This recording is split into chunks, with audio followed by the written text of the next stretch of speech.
स्वागत आहे डिलिशियस फूडमध्ये। तर चला आज आपण बनवूया चमचमीत भरलं वांग। त्यासाठी मी मध्यम आकाराची वांगी घेतलेली आहेत, मधोमध कट करून 4 भाग केलेले आहेत। हे बघा। आता ह्याच्यामध्ये भरण्यासाठी मसाला करून घेऊ। त्यासाठी मी मिक्सरमध्ये भाजलेले शेंगदाणे घेतलेले आहेत 1 वाटी, 4-5 पाकळ्या लसणाच्या, आल्याचा तुकडा, कोथिंबीर थोडी घेतलेली आहे, त्याच्यामध्ये थोडं सुकं खोबरं घातलेलं आहे, जिरं अर्धा चमचा घातलेला आहे, मीठ चवीपुरते, हळद अर्धा चमचा, 2 चमचे लाल तिखट घेतलेला आहे, त्याच्यामध्ये चिंच आणि गुळाचं पाणी घातलेलं आहे। हे बघा मिक्सर वाटण झालेलं आहे। आता हे एका बाउलमध्ये काढायचं, त्याच्यामध्ये 2 चमचे तेल घालून छान मिक्स करून घ्यायचं आणि हा मसाला वांग्यामध्ये भरून घ्यायचा। हे बघा असा व्यवस्थित छान भरून घ्यायचा। अशीच सगळी वांगी भरून घ्यायची। हे बघा असं। आता मी एका कढईमध्ये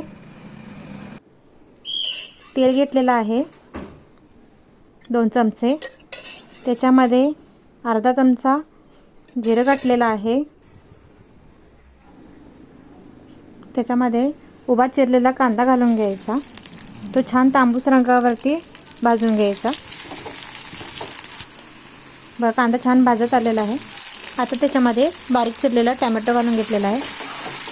टोमॅटो भाजून घेऊन त्याच्यामध्ये 1 चमचा लाल तिखट घालायचं, त्यामुळं मसाल्याला छान कलर येतो। आता त्याच्यामध्ये जो मी शेंगदाण्याचा मसाला केलेला होता तो 2 चमचे घालून घ्यायचा, तो छान मिक्स करायचा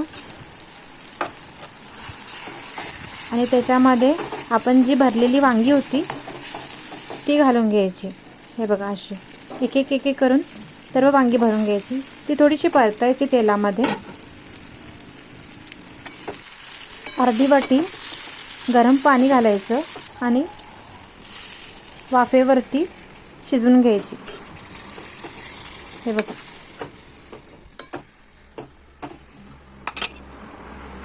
याच्यावरती प्लेट झाकायची आणि वाफेवरती शिजवून घ्यायची। बघा कसं छान कलर आलेला आहे, किती चमचमीत दिसते।